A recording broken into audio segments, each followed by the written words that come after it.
Hey there! You'll want to move abroad fast? Well, here are 3 quick, easy ways you can do that, starting a new life for yourself overseas without years of effort and paperwork.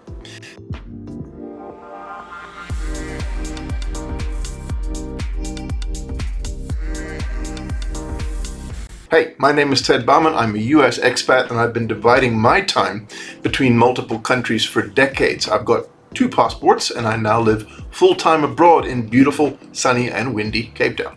Now, I'm also the Chief of Global Diversification at International Living, where I provide individual consultations to people who are keen to explore their own options, whether temporary or permanent, whether it's investment or moving abroad. And if you're interested in that, please click on the link in the description to this video. Now, let's look at 3 ways that you can get out of Dodge quickly and relatively easily. Number 1, become a digital nomad. Now, these days, millions of people work remotely either for an employer or for themselves. I mean, I do it myself. I live in gorgeous Cape Town and I have clients in Europe and North America. But you don't have to be a citizen of a country like me to do that. There are 66 countries around the world that currently offer digital nomad visas, which let you legally live and work within their borders. They include popular destinations like Italy, Portugal, Thailand, Indonesia, New Zealand, and Mexico. Now, to get a digital nomad visa, you need to show 3 things.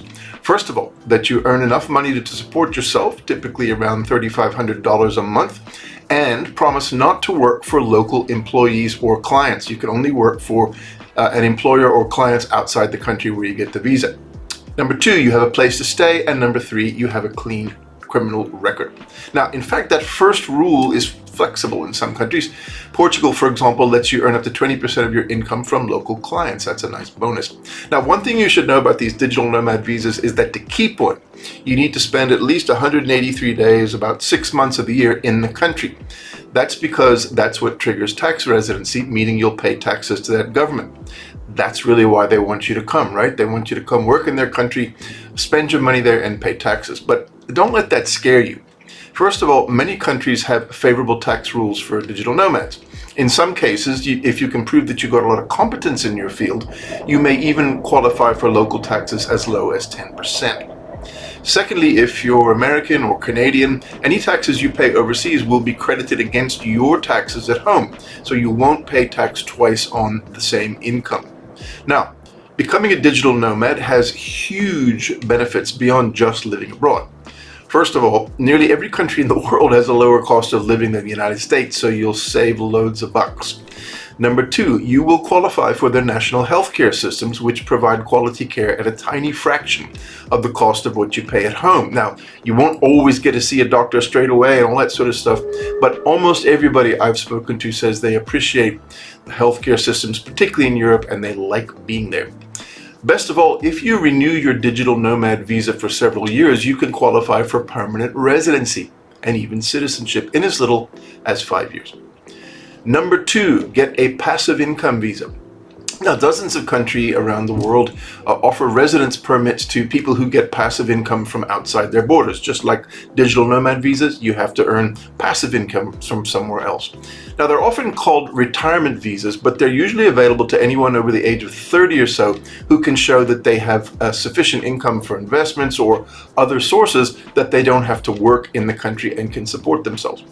For example, Panama and Costa Rica have a visa called a pensionado that will let you live there for as little as $1,000 a month from some permanent provable source of income. And in Portugal, everybody's favorite, you can get a D7 visa for as little as 830 euros a month in income. Now, similar visas are available in sought-after places like Mexico, Thailand, Spain, Greece, and an increasing number of other countries. Now, here's a weird thing. You're not allowed to work in the country on these visas, but there's nothing stopping you from working remotely. In other words, if you maybe have some passive income and you want to move to Portugal and you qualify, you can get the visa, and if you want, you can keep working for clients back in the United States or Canada or wherever. Just bear in mind that that income from work won't qualify you to get the visa.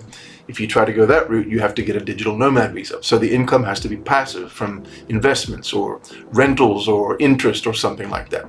Now, as with the digital nomad visas, you need to live in the country long enough every year to become tax resident, with the same caveats that I mentioned above. You won't pay tax twice.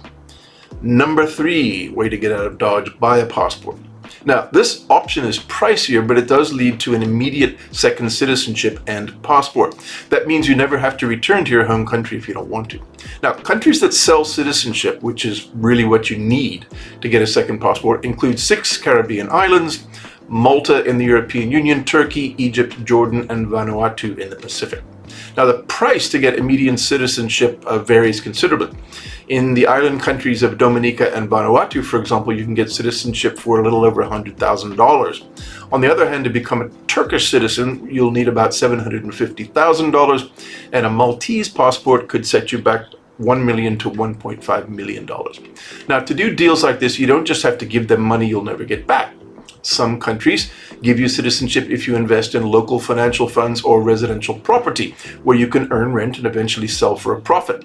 Other countries ask that you donate to a national development fund of some kind. Now, there are a couple of things to remember about the citizenship by investment thing. That's what it's called, CBI, citizenship by investment.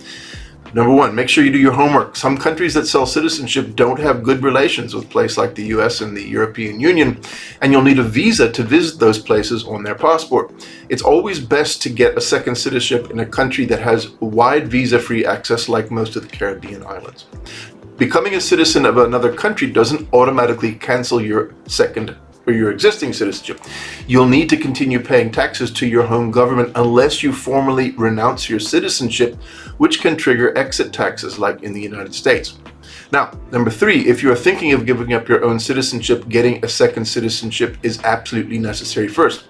You just can't be stateless in today's world. If you go to a US State Department and say, I'm giving up their citizenship, they'll say, well, show me the passport of the country that you're going to be living in, and if you don't have one, they won't do it.